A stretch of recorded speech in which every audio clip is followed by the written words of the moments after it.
Hello friends, book insider पर आप सभी का स्वागत है। आज हम बात करने वाले हैं the power of now by Eckhart Tolle book के बारे में। राहुल एक आम इंसान था जिसकी जिंदगी बाकी लोगों की तरह ही भाग दौड़ से भरी हुई थी। सुबह उठते ही सबसे पहले फोन उठाकर नोटिफिकेशन चेक करना, फिर जल्दी जल्दी तैयार होकर ऑफिस निकलना, रास्ते में ट्रैफिक की टेंशन, ऑफिस पहुंचकर काम का प्रेशर और रात को थका हारा घर लौटकर टीवी या मोबाइल में डूब जाना। धीरे धीरे उसे लगने लगा था कि दिन जैसे बस निकल जाते हैं, लेकिन उसने असली मायनों में जिया ही नहीं। एक दिन ऑफिस में काम करते करते उसे अचानक बहुत चक्कर सा आने लगा। डॉक्टर के पास गया तो पता चला कि सब ठीक है, बस स्ट्रेस ज्यादा हो गया है। डॉक्टर ने सलाह दी, थोड़ा माइंडफुलनेस प्रैक्टिस करो, खासकर कॉन्शियस ब्रीदिंग और बॉडी अवेयरनेस। इससे दिमाग शांत होगा और प्रेजेंट मोमेंट का मजा लोगे। राहुल ने सोचा, ये सब तो योगियों और संतों वाली बातें हैं, मैं कैसे करूंगा। लेकिन फिर उसे याद आया कि अगर बदलाव नहीं लाया तो शायद जिंदगी बस यूं ही बीत जाएगी। अगले दिन सुबह उसने कोशिश की, अलार्म बजा, लेकिन जैसे रोज की तरह तुरंत उठकर भागने की बजाय उसने खुद को रोका। आंखें बंद करके उसने अपनी सांसों पर ध्यान देना शुरू किया। पहले तो दिमाग इधर उधर भागने लगा, कभी कल की मीटिंग याद आ गई, कभी मोबाइल चेक करने का मन किया। लेकिन उसने धीरे धीरे खुद को संभाला और सोचा, सिर्फ सांसों को देखना है।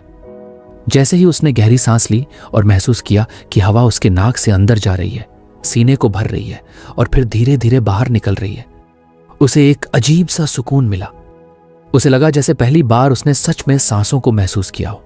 रोज तो सांसें ऑटोमेटिक चलती रहती थी, लेकिन जब उसने ध्यान दिया तो समझ आया कि ये कितनी गहरी चीज है। कुछ मिनट बाद ही उसे हल्कापन महसूस हुआ। उस दिन ऑफिस गया तो उसे लगा जैसे थोड़ा फोकस बढ़ गया है। फिर उसने दूसरा तरीका अपनाया, बॉडी अवेयरनेस। एक शाम उसने तय किया कि वो बस अपने शरीर को ऑब्जर्व करेगा। वो कुर्सी पर बैठ गया, आंखें बंद की और धीरे धीरे सिर से लेकर पैर तक ध्यान देना शुरू किया। पहले उसने माथे की कसावट महसूस की, फिर कंधों का बोझ, फिर पेट में हल्की बेचैनी। ये सब चीजें पहले कभी नोटिस ही नहीं की थी। उसने बिना जज किए बस ऑब्जर्व किया और जैसे जैसे ऑब्जर्व करता गया वैसे वैसे उन जगहों की टेंशन थोड़ी कम होती गई। उसके लिए ये सब नया था।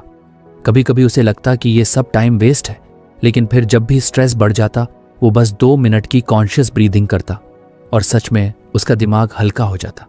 धीरे धीरे ये उसकी हैबिट बन गई। एक दिन ऑफिस में बड़ी प्रेजेंटेशन थी।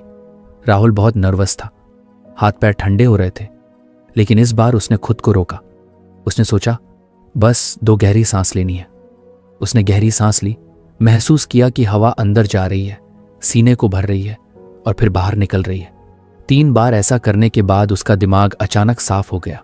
प्रेजेंटेशन देते वक्त वो पहले से ज्यादा कॉन्फिडेंट था और बाद में सबने उसकी तारीफ की। धीरे धीरे राहुल की जिंदगी बदलने लगी। पहले वो हमेशा भविष्य या अतीत में अटका रहता था, कल गलती हो गई या कल मीटिंग में क्या होगा। लेकिन अब उसे समझ आ गया था कि असली मजा तो इसी पल में है। जब वो खाना खाता तो अब फोन नहीं चलाता, बस हर कौर को महसूस करता, स्वाद, खुशबू, टेक्सचर। पहले जो खाना बस पेट भरने के लिए होता था, अब वो सच में आनंद देने लगा। घर में उसकी माँ भी नोटिस करने लगी। पहले राहुल हमेशा चिड़चिड़ा रहता था, छोटी छोटी बात पर गुस्सा हो जाता था। अब वो थोड़ा शांत हो गया था। माँ ने हंसते हुए कहा, बेटा तूने कोई साधु संत का रास्ता पकड़ लिया है क्या? राहुल ने मुस्कुराकर जवाब दिया, नहीं माँ, बस अब थोड़ा सांस लेना सीख गया हूं। एक दिन राहुल अपने दोस्त अमित से मिला। अमित हमेशा टेंशन में रहता था, नौकरी की टेंशन, पैसे की टेंशन, रिश्तों की टेंशन। राहुल ने उसे कहा, तू एक काम कर, 5 मिनट मेरी तरह सांसों पर ध्यान दे। अमित ने मजाक उड़ाया, अरे यार ये सब तो बाबा लोग करते हैं, मैं नहीं। लेकिन राहुल ने जब उसे ऑफिस में सांसों से शांति पाते हुए छोटा सा किस्सा सुनाया तो अमित भी मान गया। दोनों ने साथ में प्रैक्टिस शुरू की। शुरुआत में अमित को बहुत मुश्किल लगी, दिमाग भागता रहा। लेकिन राहुल ने कहा, दिमाग का भागना ही नेचुरल है, तेरा काम है उसे बार बार सांसों पर लाना, बस इतना ही। धीरे धीरे अमित को भी असर दिखने लगा। राहुल अब छोटी छोटी चीजों का मजा लेने लगा था। सुबह की ठंडी हवा, चाय की खुशबू या बारिश की आवाज, ये सब चीजें पहले उसे भाग दौड़ में दिखती ही नहीं थी। अब उसे लगता था कि जिंदगी तो सच में सुंदर है, बस हमें रुक कर देखना आना चाहिए। एक दिन रविवार को राहुल पार्क में बैठा था। बच्चे खेल रहे थे, लोग टहल रहे थे, कोई योग कर रहा था। उसने गहरी सांस ली और खुद को कहा, बस इस पल को जीना है। उस पल उसे एहसास हुआ कि माइंडफुलनेस कोई बड़ी कठिन साधना नहीं है, ये तो बस जिंदगी को महसूस करने का तरीका है। धीरे धीरे उसकी आदतें भी बदलने लगी। वो अब खाने में जल्दी नहीं करता था, काम को बिना घबराहट के करता, और सबसे बड़ी बात, अब वो खुद से जुड़ा हुआ महसूस करता था। उसे समझ आ गया था कि प्रेजेंस यानी वर्तमान में रहना ही असली खुशी है। राहुल की ये यात्रा हमें सिखाती है कि माइंडफुलनेस का मतलब कहीं दूर पहाड़ों पर जाकर साधना करना नहीं है। ये तो हमारे रोजमर्रा की जिंदगी में ही है। बस सांसों को महसूस करना, शरीर को सुनना और हर पल को जिया हुआ बनाना। यही तकनीक हमें स्ट्रेस से बचाती है, दिमाग को साफ करती है और दिल को हल्का रखती है। अगर आपको हमारी फ्री समरी अच्छी लगती है तो आप हमारे चैनल को सब्सक्राइब कर सकते हैं, हमारी मेंबरशिप खरीद सकते हैं या हमें यूपीआई के थ्रू सपोर्ट कर सकते हैं। अब समरी पर वापस चलते हैं। अगर हम सब दिन में बस 5 मिनट भी कॉन्शियस ब्रीदिंग करें या बॉडी अवेयरनेस प्रैक्टिस करें तो हम देखेंगे कि हमारी जिंदगी धीरे धीरे बदलने लगेगी। क्योंकि असली जिंदगी कल या कल में नहीं है, बल्कि इसी पल में है, यहीं अभी। राहुल की जिंदगी अब पहले जैसी नहीं रही थी। माइंडफुलनेस की वजह से उसका स्ट्रेस कम हो गया था, वह ज्यादा शांत और खुश रहने लगा था। लेकिन असली चुनौती अभी बाकी थी। काम का प्रेशर तो वो संभालने लगा था, लेकिन रिश्तों की जटिलताओं को कैसे हैंडल करे, ये उसके लिए उतना आसान नहीं था। राहुल की एक बहन थी, नेहा। दोनों में बहुत प्यार था, लेकिन छोटी छोटी बातों पर झगड़े भी हो जाते थे। एक दिन नेहा ने राहुल से कहा, तू हमेशा अपने काम में ही बिजी रहता है, घर वालों के लिए टाइम ही नहीं है। राहुल को गुस्सा आ गया। उसने पलट कर कहा, अरे मैं इतनी मेहनत करता हूं तो किसके लिए? सब तुम्हारे लिए ही तो है। नेहा रोते हुए कमरे से चली गई। राहुल को बाद में बहुत बुरा लगा। उसने सोचा, मैं माइंडफुलनेस सीख रहा हूं, फिर भी गुस्सा क्यों आया? आखिर गलती कहां हुई? तभी उसे डॉक्टर की वो बात याद आई, रिश्तों में सबसे बड़ी मुश्किल हमारा ईगो है। जब हम हर बात को मैं सही हूं तू गलत की तरह देखते हैं तब लड़ाई होती है। लेकिन अगर अवेयरनेस लाओ तो वही कॉन्फ्लिक्ट कनेक्शन का मौका बन सकता है। अगले दिन राहुल ने कॉन्शियसली ऑब्जर्व किया कि जब नेहा ने उसे शिकायत की तो उसके अंदर तुरंत ईगो जाग गया था। उसे लगा था कि उसकी मेहनत की कदर नहीं की जा रही। उसने खुद को एक शहीद की तरह देखा, मैं सबके लिए करता हूं और मुझे ही दोष मिल रहा है। यही सोच उसे गुस्से में ले गई। लेकिन असल में नेहा बस चाहती थी कि भाई उसके साथ थोड़ी बातें करे, उसके साथ समय बिताए। राहुल ने ठान लिया कि अगली बार वो अपने ईगो को पहचानने की कोशिश करेगा। कुछ दिनों बाद फिर एक मौका आया। इस बार नेहा ने कहा, तू कभी मेरी बात सुनता ही नहीं। राहुल के अंदर फिर से वही पुराना गुस्सा उठने लगा, लेकिन उसने तुरंत सांसों पर ध्यान दिया। गहरी सांस ली और खुद से कहा, ये ईगो बोल रहा है, असल सच्चाई ये है कि वो कनेक्ट करना चाहती है। उसने शांत होकर जवाब दिया, शायद तू सही कह रही है, मैं सच में कम सुनता हूं। चल आज बैठते हैं, तू मुझे सब बता। नेहा पहले तो हैरान रह गई, फिर धीरे धीरे उसने अपनी बातें शेयर की। उसने कहा कि उसे अकेलापन लगता है, राहुल उससे पहले जैसा टाइम नहीं बिताता। राहुल ने ध्यान से सुना और महसूस किया कि असल समस्या गहरी कनेक्शन की कमी थी, न कि कोई बड़ी लड़ाई। उस दिन दोनों देर तक बातें करते रहे। नेहा हंसते हंसते बोली, आज तू पहली बार सच में मुझे सुन रहा है। राहुल मुस्कुरा दिया। उसे एहसास हुआ कि रिश्तों में कॉन्फ्लिक्ट असल में एक मौका है गहरी अंडरस्टैंडिंग का। अगर हम ईगो से हटकर सुने तो कनेक्शन और मजबूत हो सकता है। धीरे धीरे राहुल ने यह तरीका बाकी रिश्तों में भी अपनाना शुरू किया। ऑफिस में एक सहकर्मी संजय उससे अक्सर भिड़ जाता था। राहुल को हमेशा लगता था कि संजय उसे नीचा दिखाना चाहता है, लेकिन अब उसने कॉन्शियसली ऑब्जर्व किया कि यह भी उसका ईगो ही सोच रहा है। एक दिन मीटिंग में संजय ने उसकी राय काट दी। पहले राहुल तुरंत पलटकर जवाब देता, लेकिन इस बार उसने खुद से कहा, रुक, यह गुस्सा ईगो से आ रहा है, जरा ध्यान से सुन। उसने शांत होकर कहा, संजय तुम्हारी बात भी सही है, चलो दोनों का पॉइंट मिलाकर देखते हैं। सब हैरान थे कि राहुल चुप क्यों नहीं हुआ। मीटिंग के बाद संजय उसके पास आया और बोला, यार आज तूने मेरी इज्जत रख ली, वरना हर बार हम झगड़ पड़ते थे। उस दिन राहुल को और भी गहराई से समझ आया कि अवेयरनेस रिश्तों में जादू कर सकती है। राहुल की गर्लफ्रेंड प्रिया भी थी, जिसके साथ अक्सर उसकी अनबन हो जाती थी। प्रिया को शिकायत रहती कि राहुल उसकी भावनाओं को नहीं समझता। एक दिन दोनों कैफे में बैठे थे। प्रिया ने कहा, तू हमेशा बस अपने काम की बात करता है, मुझे कभी प्रॉपर टाइम ही नहीं देता। राहुल के अंदर फिर वही ईगो बोलने लगा, मैं इतना सब कर रहा हूं, फिर भी इसकी नजर में मैं गलत। लेकिन इस बार उसने खुद को रोका। उसने गहरी सांस ली और बॉडी अवेयरनेस का इस्तेमाल किया। उसने महसूस किया कि उसका चेहरा गर्म हो रहा है, कंधे सख्त हो गए हैं।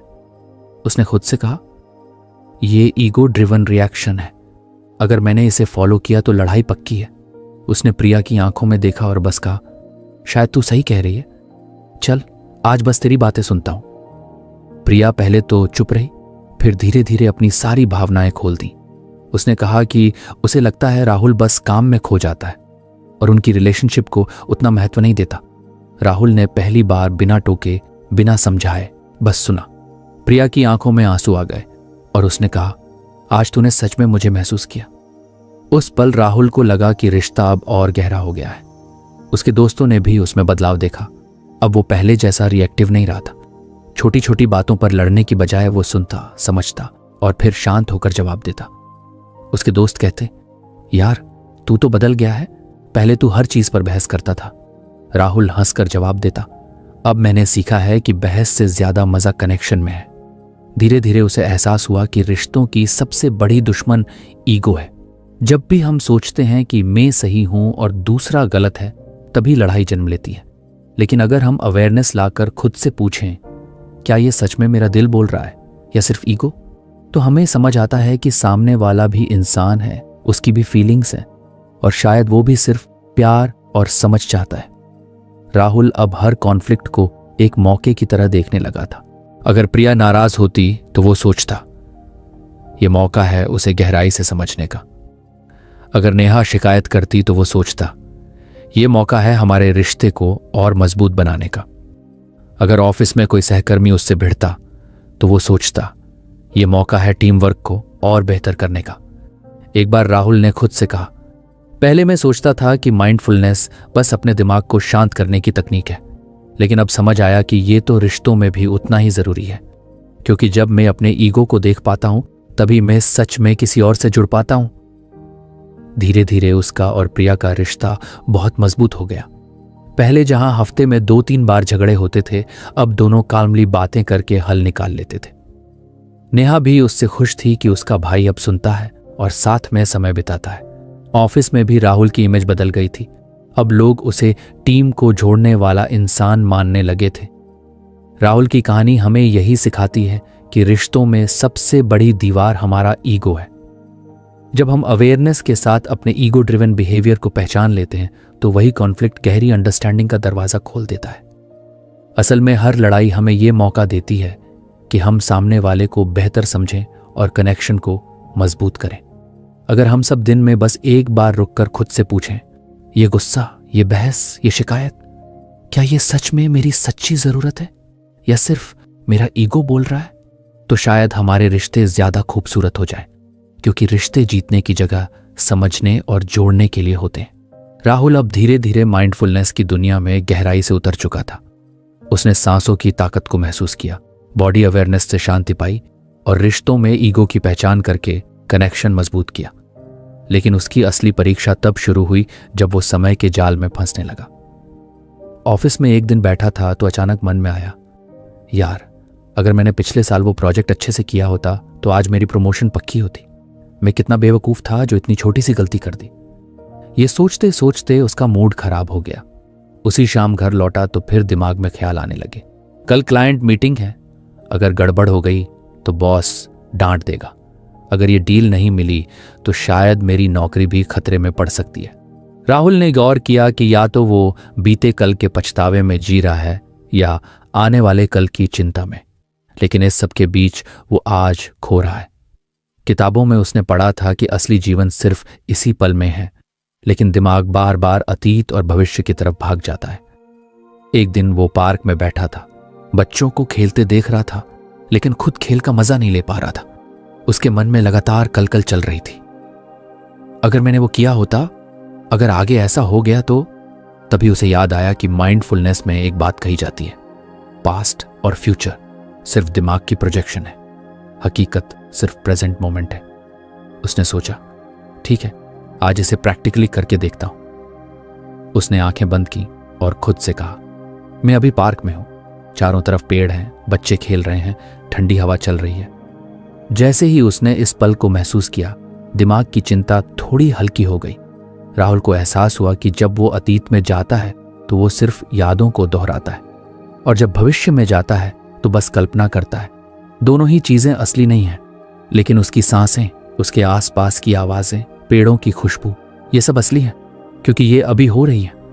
उसने तय किया कि अब वो हर बार खुद को याद दिलाएगा, अभी यही पल असली है।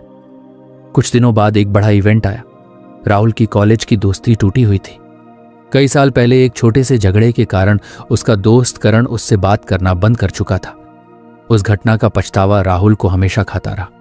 जब भी करण की याद आती, राहुल सोचता, काश मैंने उस दिन कम गुस्सा किया होता, काश मैंने माफी मांग ली होती। वो अतीत में जाकर खुद को कोसता। लेकिन इस बार राहुल ने खुद को रोका। उसने सोचा, करण के साथ जो हुआ वो अतीत है, उसे मैं बदल नहीं सकता, लेकिन अभी मैं क्या कर सकता हूं? शायद उसे फोन करके अपनी तरफ से बात कर सकता हूं। यह सोचकर उसने करण को फोन किया। पहले करण ने रिसीव नहीं किया, लेकिन बाद में वापस कॉल आया। दोनों ने धीरे धीरे बातें शुरू की और सालों पुराना गुस्सा मिट गया। राहुल को समझ आया कि अतीत पर अटकना सिर्फ दर्द देता है, लेकिन अगर वर्तमान में कोई कदम उठाओ तो हीलिंग शुरू हो सकती है। इसी तरह भविष्य की चिंता भी उसे परेशान करती थी। एक रात सोने से पहले वो बार बार सोच रहा था, अगर मेरी प्रमोशन नहीं हुई तो, अगर प्रिया मुझसे नाराज हो गई तो, अगर इन सारे अगर ने उसे इतना घेर लिया कि वो सो ही नहीं पा रहा था। तब उसने अपनी पुरानी प्रैक्टिस याद की। उसने गहरी सांस ली और सोचा, अभी मैं अपने बिस्तर पर हूं, कमरे में शांति है, बाहर से हल्की हवा आ रही है, मैं सुरक्षित हूं, यही असली है, भविष्य अभी आया ही नहीं है। कुछ ही मिनटों में उसका मन शांत हो गया और नींद आ गई। धीरे धीरे राहुल को यह समझ आने लगा कि साइकोलॉजिकल टाइम एक इल्यूजन है। वो बार बार खुद को अतीत और भविष्य के ट्रैप में डालता है, लेकिन सच ये है कि न तो अतीत उसके हाथ में है और न ही भविष्य। उसके हाथ में सिर्फ यही पल है, और अगर यही पल उसने अच्छे से जिया तो आने वाला भविष्य भी बेहतर बनेगा। एक बार ऑफिस में मीटिंग के दौरान बॉस ने राहुल से पूछा, तुम्हें लगता है ये प्रोजेक्ट समय पर पूरा होगा? बाकी लोग डर डर कर जवाब दे रहे थे। राहुल ने कहा, सर, अभी हमारे पास जो काम है उसे हम पूरी निष्ठा से कर रहे हैं। भविष्य कैसा होगा वो अभी कोई नहीं जानता, लेकिन आज हम 100% देंगे। सब चुप रह गए, लेकिन बॉस को राहुल का आत्मविश्वास अच्छा लगा। उस दिन राहुल ने नोटिस किया कि लोग अक्सर भविष्य के डर से ही परेशान होते हैं। असलियत में वो डर कभी होता ही नहीं, क्योंकि वो सिर्फ दिमाग की कहानी होती है, जैसे कोई फिल्म दिमाग के प्रोजेक्टर पर चल रही हो। राहुल ने यह सीख अपनी रिलेशनशिप में भी अपनाई। प्रिया अक्सर कहती थी, मुझे डर है कि भविष्य में हम अलग हो जाएंगे। राहुल ने एक दिन उसका हाथ पकड़कर कहा, देखो, अभी हम साथ बैठे हैं, चाय पी रहे हैं, बातें कर रहे हैं। ये पल सच है, भविष्य का हमें क्या पता। अगर हम हर पल को अच्छे से जिएंगे तो भविष्य अपने आप अच्छा बनेगा। प्रिया की आंखों में चमक आ गई। उसने कहा, शायद तू सही कह रहा है, मैं हमेशा डरती रहती हूं और उसी डर में अभी का समय खो देती हूं। राहुल के परिवार में भी ये बदलाव दिखने लगा। पहले वो और नेहा अक्सर पुरानी बातों पर झगड़ते थे।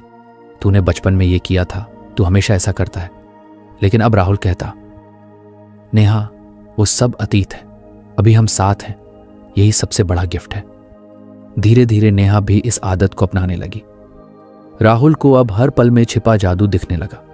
पहले जब वो खाना खाता था तो या तो फोन में बिजी होता था या भविष्य की चिंता करता था। अब जब भी वो खाना खाता तो सिर्फ खाने पर ध्यान देता, हर कौर का स्वाद, खुशबू और टेक्सचर महसूस करता। ये सब उसे उस पल में ग्राउंडेड रखता। एक रविवार की सुबह वो छत पर बैठा चाय पी रहा था। पहले वो सोचता, अरे सोमवार को फिर काम शुरू हो जाएगा, छुट्टी कितनी जल्दी खत्म हो गई। लेकिन इस बार उसने खुद से कहा, नहीं, अभी रविवार की सुबह है, धूप हल्की है, हवा ठंडी है, यही पल असली है। सोमवार की चिंता करके इसे खराब क्यों करूं? उस दिन की चाय का मजा उसे पहले से कहीं ज्यादा आया। राहुल ने अब अपने दोस्तों के बीच भी ये बात फैलानी शुरू की। एक बार अमित ने कहा, यार, मुझे हमेशा ये डर रहता है कि आने वाले सालों में मेरी नौकरी जाएगी तो मैं क्या करूंगा। राहुल ने हंसते हुए जवाब दिया, अरे भाई, अभी तू नौकरी कर रहा है ना, कल कौन जाने। चल आज का काम अच्छे से करते हैं, बाकी कल देखा जाएगा। अमित को पहले ये बात मजाक लगी, लेकिन धीरे धीरे उसे भी समझ आने लगा कि डर हमेशा भविष्य में ही होता है, असली शांति तो इसी पल में है।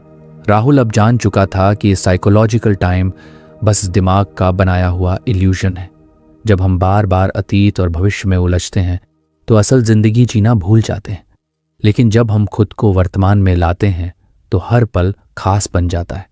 उसकी जिंदगी अब पहले जैसी नहीं रही। वो न अतीत के पछतावे में डूबता, न भविष्य की चिंता में घुटता। उसने सीखा कि असली आजादी तभी है जब इंसान हर पल को पूरी तरह से जीना सीख ले। राहुल की ये यात्रा हमें सिखाती है कि अतीत बीत चुका है, भविष्य अभी आया ही नहीं है और असली हकीकत सिर्फ यही पल है, अभी यही। अगर हम हर पल को माइंडफुलनेस के साथ जिएं तो पूरी जिंदगी एक नई चमक से भर जाएगी। राहुल अब जिंदगी को एक नए नजरिए से देखने लगा था। पहले जो इंसान हर वक्त भाग दौड़, तनाव और गुस्से में डूबा रहता था, अब वही छोटी छोटी चीजों में भी सुकून ढूंढने लगा था। उसे अतीत और भविष्य के चक्कर से बाहर निकलकर अभी में जीने का मजा मिल रहा था। लेकिन एक दिन उसके साथ कुछ ऐसा हुआ जिसने उसकी समझ को और गहरा बना दिया। वो रविवार की सुबह थी। राहुल छत पर बैठा था। आसमान साफ था, हल्की हवा बह रही थी। उसके हाथ में चाय का कप था। उसने सोचा, वाह कितना अच्छा लग रहा है। लेकिन तभी दिमाग ने शोर मचाना शुरू कर दिया। कल ऑफिस में प्रोजेक्ट की डेडलाइन है, अगर पूरा ना हुआ तो। फिर अचानक अतीत की बातें भी आने लगी। याद है पिछली बार तूने गलती की थी, सबने तेरा मजाक उड़ाया था। राहुल को लगा कि उसका दिमाग जैसे एक अनचाहा रेडियो है जो बिना पूछे लगातार बजता रहता है। उसने आंखें बंद की और गहरी सांस ली। तभी उसके अंदर से एक आवाज आई, क्या तू सिर्फ अपने विचार ही है या कुछ और भी है? यह सवाल उसके दिल को छू गया। उसने पहली बार गौर किया कि उसका दिमाग लगातार सोच रहा है, लेकिन वो सोच को देख भी रहा है। मतलब उसके अंदर कोई ऐसा हिस्सा है जो विचारों से अलग है, एक अवेयरनेस जो सब देख रही है। उस पल राहुल को लगा जैसे उसके अंदर एक खिड़की खुल गई हो। उसने सोचा, अगर मैं अपने विचारों को देख सकता हूं तो मैं विचार नहीं हूं, मैं तो वो हूं जो उन्हें देख रहा है। यही उसकी पहली झलक थी स्पिरिचुअल अवेकनिंग की। कुछ दिनों तक राहुल इस अनुभव को समझने की कोशिश करता रहा। ऑफिस में काम करते समय जब दिमाग चिंता करने लगता तो वो खुद से कहता, ये विचार है, मैं नहीं। सड़क पर चलते हुए अगर गुस्सा आता तो वो देखता, गुस्सा उठ रहा है लेकिन इसके पीछे मैं शांत हूं। ये छोटा सा शिफ्ट उसकी जिंदगी को पूरी तरह बदलने लगा। एक दिन उसकी गर्लफ्रेंड प्रिया उससे नाराज हो गई। उसने कहा, तू मुझे समय नहीं देता, तू कभी समझता ही नहीं। राहुल का दिमाग तुरंत बहस के लिए तैयार हो गया। अरे मैं इतना काम करता हूं, फिर भी तू यही कहती है।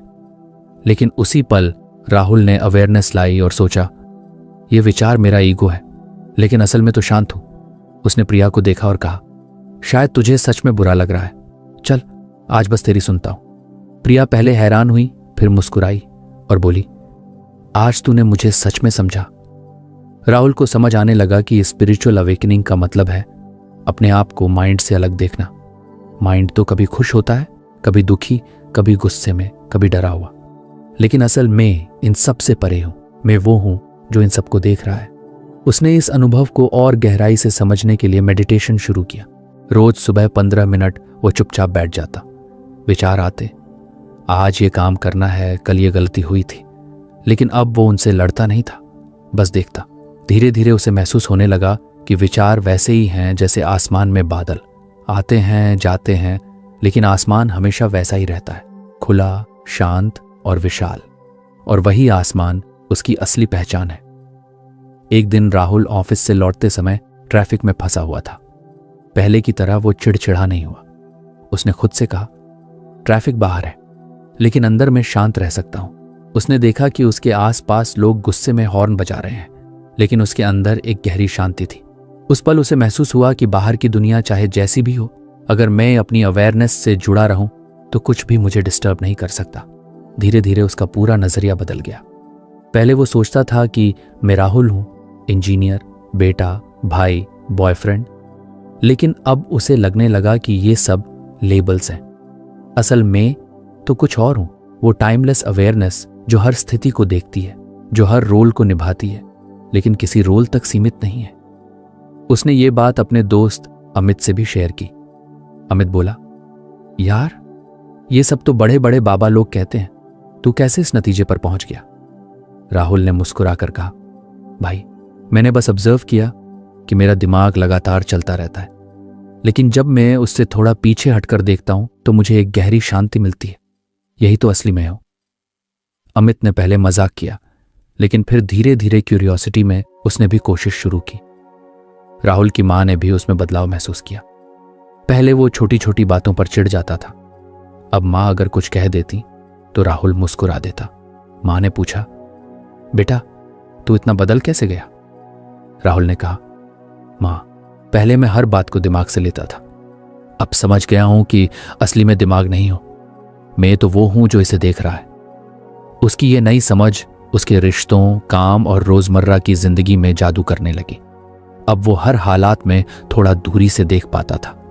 अगर कोई गुस्सा करता तो वो सोचता, ये उसका माइंड बोल रहा है। अगर खुद के अंदर दुख उठता तो वो कहता, ये इमोशन आ रहा है, लेकिन मैं इसके परे हूं। इस दूरी ने उसे हल्का और मुक्त बना दिया।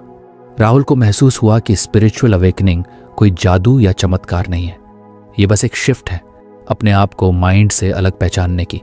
माइंड तो समय में जीता है, पास्ट और फ्यूचर में, लेकिन अवेयरनेस टाइमलेस है, ये हमेशा अभी है और असली शांति उसी से आती है। एक रात राहुल छत पर लेटा आसमान देख रहा था। तारे चमक रहे थे। उसने सोचा, ये आसमान कितना विशाल है, लेकिन फिर भी सब कुछ समेटे हुए है।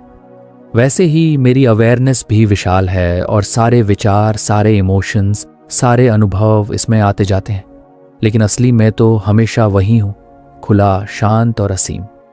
उस पल उसे लगा जैसे उसने जिंदगी का असली राज समझ लिया हो। राहुल की ये कहानी हमें सिखाती है कि स्पिरिचुअल अवेकनिंग का मतलब है खुद को सोच से, माइंड से अलग पहचानना। हम सिर्फ अपनी कहानियां, लेबल, विचार नहीं हैं, हम उससे कहीं बड़े हैं। वो अवेयरनेस जो हमेशा मौजूद है, जो कभी बदलती नहीं। जब ये समझ आती है तो इंसान सच्ची आज़ादी और शांति का अनुभव करता है। अब राहुल जब भी किसी से मिलता है तो उसमें सिर्फ उसका बिहेवियर नहीं देखता, वो जानता है कि हर इंसान के पीछे भी वही अवेयरनेस है। यही सोच उसके रिश्तों को और गहरा बना रही थी और यही सोच उसकी जिंदगी को एक नई दिशा दे रही थी। राज अब धीरे धीरे समझ चुका था कि उसकी जिंदगी का असली खजाना किसी सपने जैसे भविष्य या बीते हुए कल में नहीं, बल्कि इस पल में छुपा है। कई बार वो अपने कमरे में बैठकर सोचता कि कितने साल उसने सिर्फ या तो पछतावे में या फिर आने वाले कल की चिंता में बर्बाद कर दी। पर अब उसे एहसास हो रहा था कि यही अभी ही सबसे बड़ा तोहफा है। एक दिन शाम को राज पार्क में टहल रहा था। हवा हल्की हल्की ठंडी थी, बच्चे झूले पर खेल रहे थे और बुजुर्ग लोग बेंच पर बैठकर बातें कर रहे थे।